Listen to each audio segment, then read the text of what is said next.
anak-anak, apa kabar? Sudah siapkah kalian untuk belajar kali ini? Kali ini kita akan belajar bahasa Indonesia. Kita akan masuk ke pelajaran 1.1, yaitu menggali informasi dari buku atau teks fiksi dan non-fiksi. Tujuan pembelajaran kita kali ini agar siswa mampu menggali informasi dari buku fiksi dan non-fiksi. Saatnya kita memulai pelajaran kita. Ayo semangat! Anak-anak, begitu banyak informasi yang dapat diperoleh dari materi bacaan loh. Ini dia jenis-jenis materi bacaan. Yang pertama adalah buku. Buku adalah informasi yang dapat diperoleh dari membaca buku adalah informasi mengenai topik tertentu yang dibahas secara menyeluruh. Topik pembahasan yang sudah dituliskan di dalam sebuah buku tidak terhitung jumlahnya. Berikutnya, novel. Siapa di sini yang suka baca novel? Novel adalah informasi yang dapat diperoleh dari membaca novel adalah hiburan dan inspirasi setelah membaca kisah atau cerita yang dituliskan di dalam sebuah novel.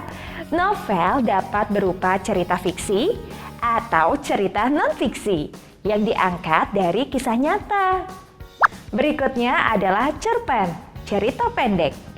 Informasi yang dapat diperoleh dari membaca cerpen adalah hiburan dan inspirasi setelah membaca kisah atau cerita yang dituliskan di dalam sebuah cerita yang singkat. Cerpen pada umumnya adalah cerita fiksi. Berikutnya, karya ilmiah. Informasi yang dapat diperoleh dari membaca sebuah karya ilmiah adalah memahami dan mengerti tentang topik tertentu secara mendalam, dan beberapa topik dapat diaplikasikan secara langsung. Berikutnya, artikel.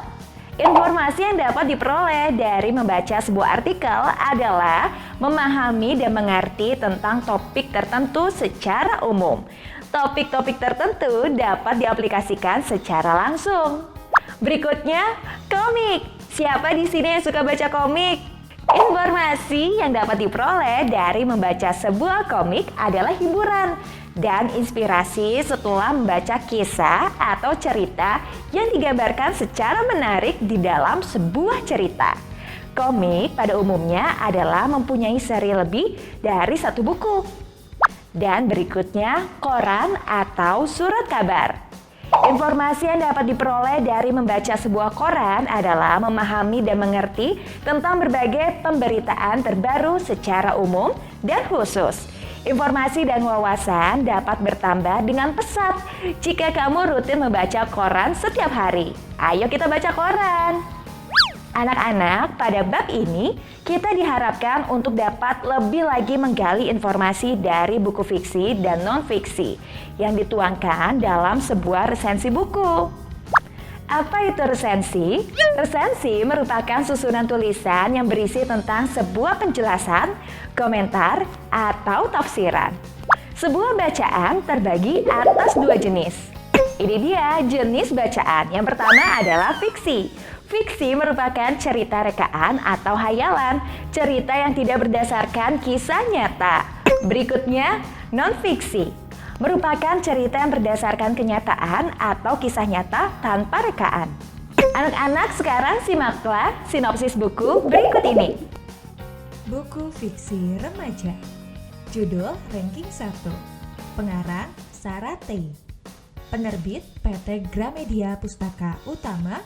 Tahun terbit 2018, cetakan Jakarta, April 2008, edisi ke-1, jumlah halaman 256 halaman. Ranking 1. Diberi judul Ranking 1, buku ini menceritakan kehidupan remaja dalam mencapai peringkat 1 di sekolah. Ella seorang siswi cerdas di sekolahnya. Meski terbilang memiliki kecerdasan, nyatanya Ella mendapat tekanan besar dari sang ayah. Ayah Ella seringkali membandingkannya dengan gendis kakak Ella yang berprestasi dalam bidang pendidikan. Demi mencuri perhatian ayah, Ella belajar dengan giat agar bisa menjadi nomor 1 di sekolah.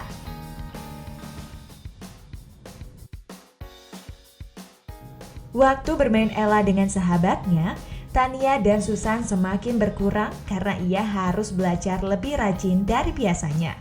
Semangat belajar yang begitu menggebu tiba-tiba diperkeruh dengan kehadiran murid baru bernama Vera. Dia siswi pindahan. Wali kelas memintanya untuk duduk berdampingan dengan Ella. Ternyata Vera adalah teman Susan saat SMP. Pantas saja mereka mudah akrab.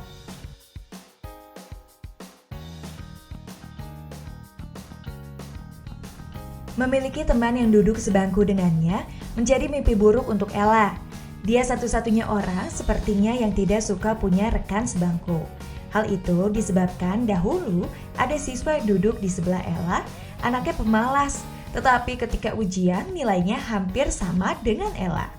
Mulai dari saat itu, ia tidak mau punya teman sebangku, takut dicontek pikirnya. Ella berusaha membuat Vera tidak betah duduk di kursi tersebut, tetapi Vera tidak juga pindah. Susan menjadi satu alasan mengapa Vera tetap bertahan. Susan mengajak Vera untuk taruhan menjadi ranking 1 mengalahkan Ella.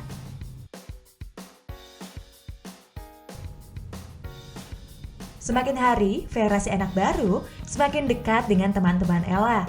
Perlahan Ella memiliki kecemburuan terhadap Vera yang mudah bergaul dengan orang lain. Melihat hal itu, Vera memutuskan untuk menerima taruhan Susan. Begitu pula Ella setelah ditawarkan oleh Susan. Kedua orang tersebut kini resmi bersaing mencapai posisi nomor 1 di sekolah.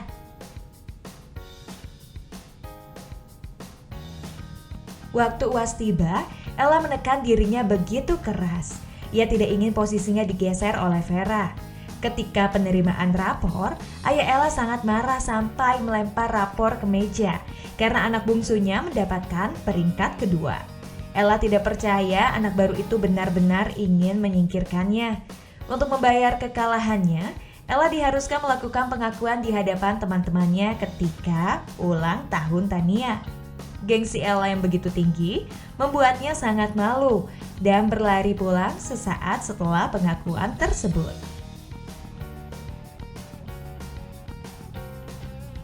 Semakin hari, kehidupan sekolah Ella semakin dirasa memburuk. Semua orang sekarang lebih dekat dengan Vera dibandingkan dia. Tapi masih ada Ivan yang berkawan dengan Ella. Ivan mengajaknya untuk menjadi rekan pembawa acara di pensi nanti. Acara pensi terlaksana dengan baik. Semula Ella gugup tidak karuan, tetapi semakin percaya diri dari pertengahan hingga akhir acara. Setelah itu, ayah Ella pun mulai bersikap baik.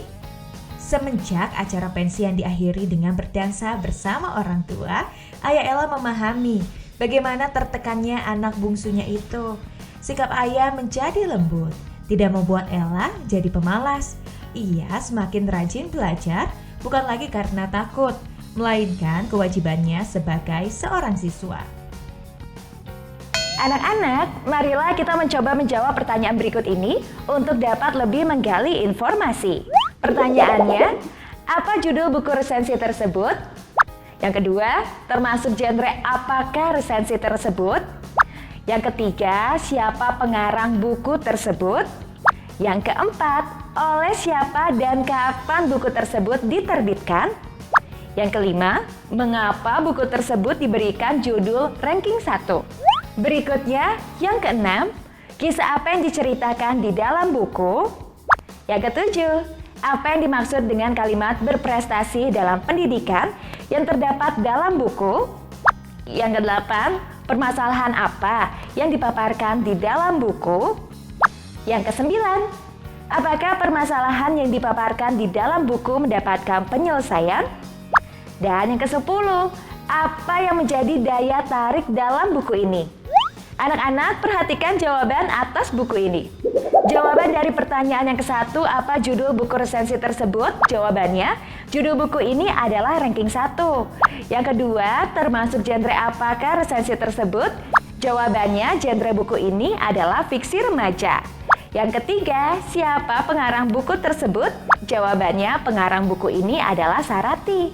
Yang keempat, oleh siapa dan kapan buku tersebut diterbitkan? Jawabannya, buku ini diterbitkan oleh PT Gramedia Pustaka Utama pada tahun 2018. Yang kelima, mengapa buku tersebut diberikan judul ranking 1? Jawabannya, buku ini diberi judul ranking 1 karena topik utama pada buku ini adalah tentang kehidupan remaja dalam mencapai peringkat 1 di sekolah. Yang keenam, kisah apa yang diceritakan di dalam buku? Jawabannya, buku fiksi ini berkisah tentang seorang siswi cerdas yang mendapatkan sebuah tekanan dari keluarga untuk berprestasi dalam bidang pendidikan. Berikutnya yang ketujuh, apa yang dimaksud dengan kalimat berprestasi dalam pendidikan yang terdapat dalam buku? Jawabannya, kalimat berprestasi dalam pendidikan dalam buku ini memiliki arti seorang siswi atau siswa yang berhasil mendapatkan nilai yang paling tinggi di kelas. Yang kedelapan, permasalahan apa yang dipaparkan di dalam buku? Jawabannya, permasalahan yang dipaparkan dalam buku adalah ketika tokoh utamanya Ella mendapatkan tekanan dari ayahnya untuk berprestasi dalam bidang pendidikan.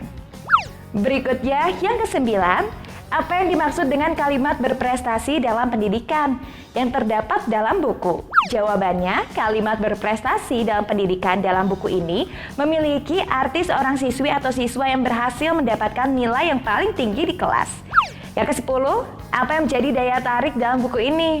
Jawabannya, daya tarik dalam buku ini adalah kisah yang sangat umum dapat ditemui di kehidupan sehari-hari, namun tetap menarik untuk disimak kisahnya. Anak-anak, pelajaran 1.1 sudah selesai. Sekarang kerjakanlah latihan yang terdapat dalam buku kegiatanmu. Ayo semangat!